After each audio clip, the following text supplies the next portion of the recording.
Hello, welcome. This is the 6 yard box. You're welcome to the 6 yard box, and this is the Premier League review. Looking back on the games over the weekend. If you're new to the channel, subscribe, like, share, all that good stuff.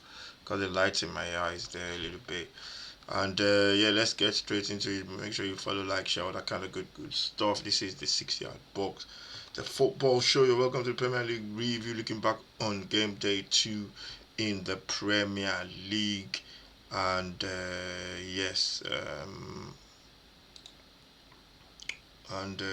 yes, we are looking back on game day 2 in the Premier League, and yeah, it's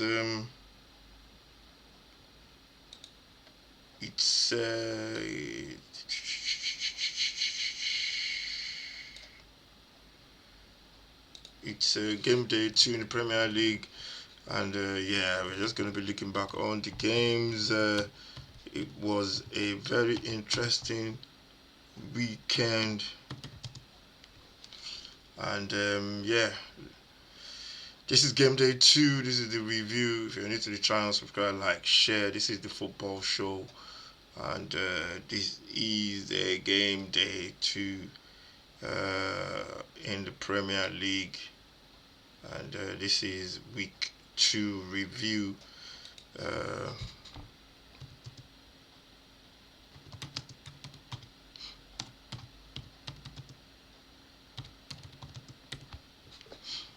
So yeah, we're gonna get straight into it now. If you're new to the channel, subscribe, like, share, all that good stuff, and we're gonna get into it in about a few minutes. Game day 2. Let's get straight into the what do you call it? Let's get straight into the fixtures. If you're new to the channel, subscribe, like, share. The fixtures kicked off on the Friday. West Ham taking on Chelsea. That one was that was a what do you call it? That was a game whereby you just knew that you knew you knew West were you knew that West Ham were in trouble from the first. They scored first in that game, but for some reason they just struggled. They struggled throughout the rest of the game. It was a beat down from Chelsea. Chelsea just every time they attacked, West Ham scored first with a cracking goal, and from Paqueta after 6 minutes. But after that, it was just João Pedro, Shalabad. Goals just kept flying in from everywhere. West Ham just looked like, when you're still in pre-season, that's what they look like. They look tired. Um, and that's why the season starts sometimes. Some teams are still in pre-season when the season kicks off.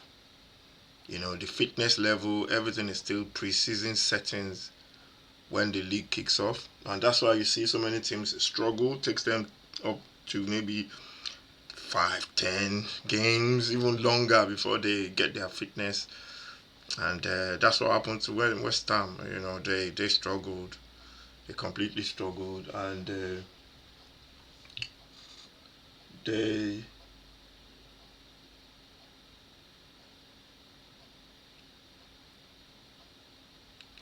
they completely struggled, and they find it difficult to get that fitness going, and I think that's where West Ham is.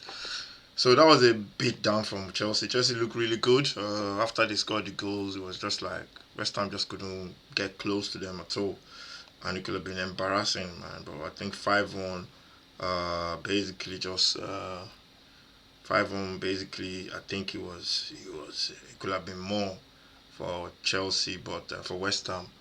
But yeah, they managed they managed to they managed to get over the line, and they managed to win the game, Chelsea. And yeah, they're up and running. Then we go over to the 12:30 kickoff on Saturday. Tottenham and Manchester City. Watch the game. If there was anything called a perfect performance, away performance, It was absolutely brilliant from Tottenham. They were just really, really good. What can I say? West City often puffed. Tottenham pressed them high, take their chances. That's what you do against those kind of teams. Press them high, take their chances. Tottenham were very aggressive as well in midfield. The pressing was so really high from Tottenham, and as they say, the rest was history basically, and that was the difference in the game. And Tottenham managed the game really well. I'm not gonna say, I'm not gonna say Chelsea City were bad. They had their couple of chances. Big save from Vicario, goals from Johnson and Palinia wrapped it up for Tottenham, and it was a good victory. It was a good victory. Tottenham are making it easy going to Manchester United. Sorry, going to City. They're making that stadium their home ground now because I think they've won a lot of games. I think it's 14 games out of I think it's eight wins in 14 visits or something. So yeah, it is it is really good from Tottenham. Then we go on to the Bournemouth 3 o'clock kickoff. Bournemouth taking on Wolves. That's the 3 o'clock kickoff. Is it 3 o'clock? Yeah, 3 o'clock kickoff. We ended 1-0 to Bournemouth. Bournemouth got the victory. Uh, Wolves getting a man sent off. And this one, I always knew Bournemouth were gonna win. I thought it was gonna be more than that. Tavernier with the goal, red card for Gomez for Wolves. Wolves are gonna struggle. They are missing players. They've got some of their players back. They've signed some players, sorry, and if they can keep hold of Strang Larsen, the big striker, Norwegian striker, then they have a lot of they have a lot of what do you call it? They have a lot of things to do. They have a lot of chance in this division. They brought in new players. Those players have come in. We'll see what those players do. But as far as I look at it now, I think Wolves are going to be struggling this season. Big win for Bournemouth just to get their season up and running. Then we move on to the next 3 o'clock kickoff, which was Aston Villa Newcastle. No, that was week one. And that was Burnley Sunderland. Sunderland won. Burnley won by 2 goals to nil. Hardly fought game by two promoted sides. These are the games I thought Sunderland were going to win because from I don't know why I got that wrong, but it was a very very good performance from Sunderland from Burnley. Got their 2 goals and really controlled the game. And Cullen with a beautiful goal from outside the box, just called it into the bottom corner from outside the box. And Anthony as well got the got the decisive, sorry, the goal to wrap it all up. Sunderland often puff. This is the kind of game you think they should be getting points from the team that you come up with. So yeah, they're going to be looking at the result and thinking we could have done better. And yeah, it was a good victory for Burnley. Then we go on to Brentford Villa. This one I thought Villa were going to win. Villa coming to this game after not playing too well against Newcastle on the opening day. Brentford losing that game with all the players they've lost. We thought they were going to do a lot better in this game. And yeah, they came into this game looking to try and improve on last week's performance, but Brentford was just good, and it was the new boy from Bournemouth that scored, Katara, and it was a good goal, striker's goal. The ball came off the defender. He finished it really really well, and it was a good finish from what do you call it, from Katara.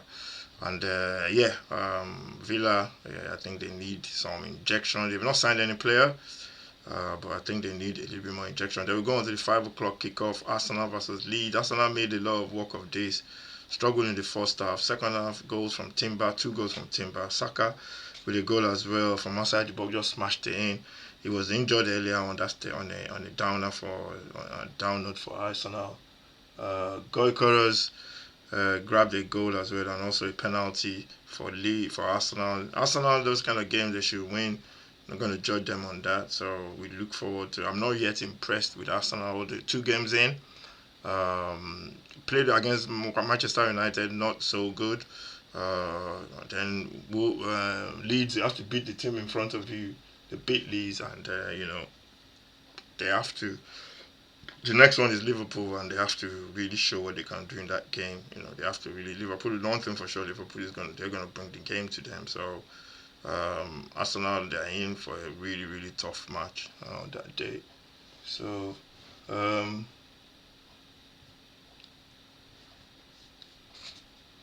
so yeah, it's tough. It's gonna be tough. That game is gonna be tough for Arsenal going up to Liverpool. But it's gonna be interesting to see what happens. That's the 5 o'clock kickoff. Then we go to the Crystal Palace Forest. That ended 1-1. Supposed to be a grudge match. Ended 1-1. It didn't turn out to be that way, to be honest. Although I didn't watch it, I saw the highlights. Sarr scored, the new boy. No, Sarr scored for after 37 minutes for Crystal Palace. I think it's the one there now that you think it's going to make things happen. Get on the ball, get on the end of the ball, good runs, dribbling. Because what's his name is gone. Eze is gone now. Then Forest got the equalizer through uh, Austin Odoi, Callum Austin Odoi after 57 minutes, getting the equalizer, and that ended in a draw. Then we went on to Fulham. Fulham and Manchester United. That's the Sunday game as well. And this game, everybody was expecting United to go on and win that game comfortably. Not comfortably, but they always win there. And they often puff. They got an own goal just after the break when what's his name scored an own goal. Muniz, the ball came off his back, I think, went into the net, and then Emil Smith Rowe with a beautiful goal from Fulham, well worked goal. There was people queuing up for that goal, the way they walked it, and they ended 1-1. What's his name? Bruno Fernandes missed a penalty as well. Ballooned it high, and I think he said something that the referee bumped into him or something like that. Bruno is a top player. Without Bruno, Manchester United would have been relegated, to be honest. So yeah, I think he could just keep his head and keep playing. He's a good player, top player, and they need him as well. So he just needs to keep going. And but that was drop points for United. You think they were going to pick up the victory there, and that was the Sunday game. And then we go on to the Monday game. The Monday game was Newcastle Liverpool. That one was built up before we even started. It was built up so much, that game, because of the Isiaq issue. And what the game he lived up to was a cracking game of football. I kept watching, and this notion that when the game goes to 2-0, everybody's relaxed, and Newcastle even went 10 men down. From the beginning, Liverpool looked rattled because Newcastle, they were just flying into tackles left, right, and centre, and you knew it was going to be tough for Newcastle, for Liverpool, sorry. But I couldn't. There was only one. Looking at watching that game, there was only going to be one team that scored first, which was Newcastle. Liverpool looked rattled. They couldn't keep the ball. They couldn't get the ball to Salah. They were being hassled and harried. And Ryan Gravenberch got the first goal after 35 minutes with a beautiful finish from outside the box. The defender backed off him. He had a little bit of an angle, find the bottom corner. Keeper had no chance because he couldn't see it really. There were legs in front of him. And then you go Ekitike with another goal after 46 minutes to make it 2. He's grabbed 2 goals now in 2 for him. And, that's Liverpool in control. You think they're going to go on to win. But still watching that game, they were not in control of that game at all, Liverpool. Anthony Gordon got himself sent off in the first half. At the end of the first half, he got himself sent off for a reckless challenge. He was not in control of his body, and that's a definite red. And then the what do you call it? the the what do you call it started, the comeback started, and it just went on and on and on, and it was kept going, kept going, kept going, and you can tell Bruno Gomes got on the head of I think it was a cross into the box. I can't even remember now. And then Liverpool just started defending deep. They started defending deep. Couldn't get out of their half. And Newcastle used a weapon whereby they were just lumping the ball into the box from the side. They were winning free kicks. It was a good strategy. They had a big player there.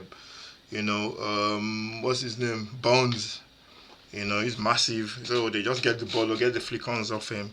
And the rest is history. And the rest is history, basically. So, 2 goals. Osula got the next one, was a flick on from Bonds again. Got on the end of it. Osula got on the end of it and made it 2-2 after 88 minutes. And then, Liverpool, they were looking like it was going to be a draw. There have been points dropped for them as well if they had drew that game. But, Newcastle, Liverpool, they always take gamble. I always say that teams that win championships, they always gamble. They want to go forward, get more goals. And they brought on this young ninja called Rio Ngoma. And Rio Ngoma was stepped up. Beautiful football from Liverpool for this goal. They knocked the ball around, played it wide, cross comes into the box, Szoboszlai with the dummy, ball fell to young Rio, and Rio just called it beautifully into the back of the net. Beautiful finish from the young guy, from the young man. And people were saying he should have taken a touch, but that boy finished it really well. So Liverpool got away with the victory, and they pushed, and they got the victory in the end. What a beautiful way to end it. And the young man was a star, man. I bet most people won't forget his name, especially Liverpool fans. And good victory there for Liverpool. And that's the review for this weekend game day 2. If you're new to the channel, subscribe, like, share. On the road to 150 subscribers. We are like 8 from 150. Thank you very much for if you subscribe, if you're watching me for the first time. Make sure you subscribe, comment. Let me know what you think about this week's fixture. Let me know which team do you think is playing the football, the champions kind of football. Which team impresses you from the 2 teams? Manchester City, Liverpool or Arsenal. Let me know what you think in the comment. It's on to the 3rd week, and roll on. Top of the table, I'm not even going to look at top of the table. I think Arsenal is leading, Tottenham second. There's a couple of teams at the bottom. No point looking at the table now, to be honest. And it is that's it. Basically, that's a wrap, man. Thank you for watching. Make sure you subscribe to the channel. I'll see you next time. Stay safe. God bless.